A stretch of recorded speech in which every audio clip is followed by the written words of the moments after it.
So I received a comment on my most recent vlog. Hey Matt, I really wish you expanded on your skill development hour. What are you doing within those 60 minutes to set your day up for success? I kicked that 60 minutes off with 10 minutes of objection handling role play. I got these objection handling index cards through Josh Brawl, one of the best sales coaches out there. I'm gonna put my own version of my index cards together and sell them on the YouTube channel, so look out for that in the future. I do this so that way if I'm on a discovery call and I get hit with, hey Matt, we like your product, but your price is too high, I already handle that objection at the start of the day. I'm ready to go. After that, I'm gonna spend 10 minutes doing feature practice and customer story practice. So if I'm on a demo call with a healthcare organization and I sold a healthcare organization 2 weeks ago, I have those relevant stories down pat and I can share them succinctly and they will land on that discovery and demo call that I have later in the day. I'm then gonna spend 10 minutes inside of the demo portal. That's the product I sell at.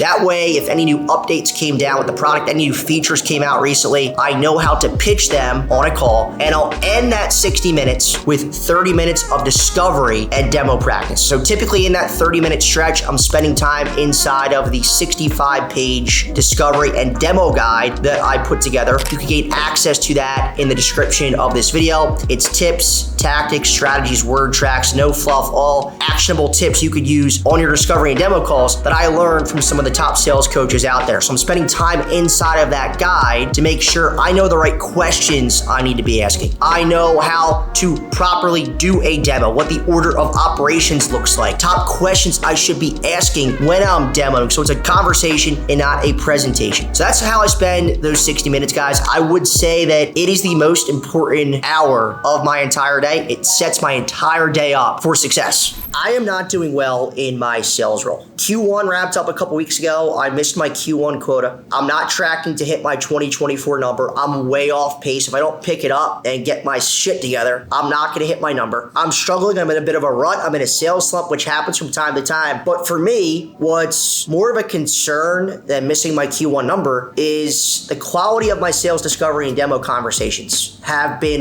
awful as of late. Really, really bad. I walked away from a call yesterday thinking, what the hell was that? That was absolutely pathetic. The call was a closing call with a small customer, so it's not gonna change my year. The prospect opened the call by saying, hey Matt, we decided to move forward with XYZ, your competitor, because we got better pricing through them. Instead of trying to handle it and understand the objection to maybe move the conversation forward, I simply said, awesome, glad to hear you found the right solution for you, and exited the call. And I remember an SDR set the call up for me. I apologized to the SDR because I didn't even try to handle it when I should have said, awesome, glad to hear you found the right solution for you, acknowledging the objection. And then to understand the objection, I should have said something as simple as, curious, if the price was the same, if my price was the same to who you're moving forward with, who would you rather do business with? That's how to handle and move that sales conversation forward. Maybe it doesn't move forward. Maybe the call ends right there, but at least I tried, and I didn't try on that call. And then my most recent discovery calls have been absolutely pathetic, where I'm taking notes or I'm putting my notes into my CRM, and I'm noticing that my most recent 3 to 5 sales discovery conversations, I didn't find a single problem the prospect had. All I was finding out was solutions. So typically how I start my calls, because they're inbound, they're not outbound, they're ready for a solution, they know what they want in a solution. I'll open that call after I set the agenda in the upfront contract by asking the question, hey, what are you looking to accomplish by potentially having an MDM sit on top of your mobile devices? And typically I'll get what they're looking for in a solution, which is good. I need to know that information, but that is not a problem. That is not a challenge when I wasn't taking a step back and asking the question, hey, awesome, that gives me a really good idea of what you're looking for in a solution. I'm curious, what was the original challenge or challenges that popped up within your business where you guys were like, you know what? We got to find a better way to manage these devices. These issues are so big for our organization. I wasn't asking a question like that. I wasn't finding challenges. I wasn't finding issues. And you need a challenge. You need an issue to sell. Without a problem, you're not going to sell. Without a problem you could solve, you're not going to sell. So as I'm listening back to my calls, and I wish I could post them on YouTube, I can't. As I'm listening back to my calls, because I record them, my last 3 to 5 have been awful. So I need to get back to the basics, guys, and get back on track. And again, that's a bigger concern for me than my quota. I only have so much control if I hit my quota, but I have full control over how I can up my calls, and they have been absolutely pathetic as as of late. So we got 2 demos back to back. I'm taking them in the big conference room here. I kind of feel like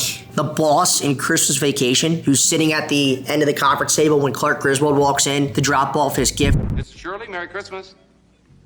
Who's that? Anyway, 2 tips for you guys. Number 1, most importantly, you need a walk-up song, a pump-up song in order to get in the mood before a sales call. For me, that is Return to the Mac. That is my go-to. It's been my go-to for the last 3 years. Let me know what yours is in the comment section below. Number 2, not as important, how to effectively do a demo. You solve on a one-to-one basis. The phrase "we can also" overwhelms buyers. Solve exactly. So if I find one problem on a sales discovery call and they have no other problems, I'm demoing to show we could solve that problem, and I'm done. Solve exactly. Big mistake most salespeople make when they're demoing is they show features and functionality that aren't tied to the use case. The prospect does not have a need for it, and it overwhelms them, which you'll lose the sale. Solve exactly.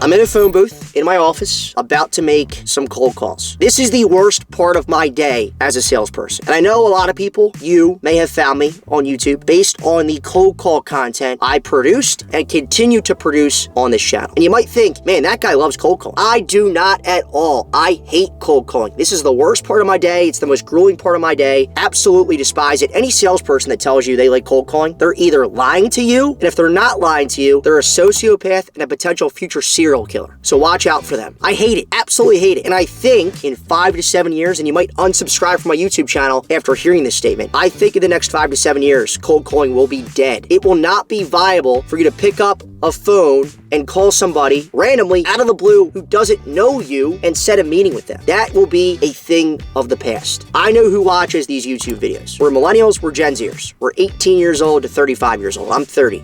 Are you receptive to a cold call? I'm not. I'm not receptive to a cold call. I'm not receptive to cold emails. That's not how I buy. That's not how I make purchasing decisions. I make purchasing decisions. I buy things that I see on YouTube, that I see on Instagram, social media. It's all marketing and word of mouth. That's how we buy.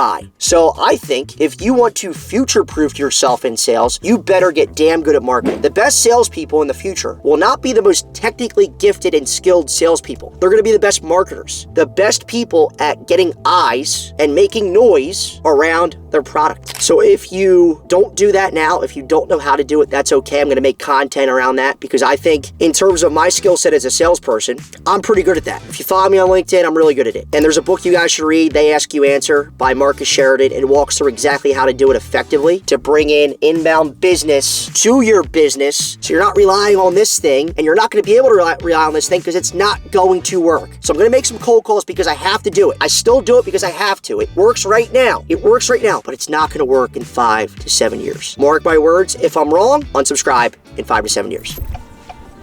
Where are we going? Trattoria Carina? I couldn't. That's where, and where are we now? We're going to like Fittler Square in Philly. We're gonna have to. We're gonna have to parallel park. I can do that. I can parallel park. Matt what do you cannot. think? What do you think I'm better at? Selling or parallel parking? Selling, obviously. Matt cannot parallel park at all. Yeah, I definitely can't. But this is a little look through Philly. The good parts of Philly.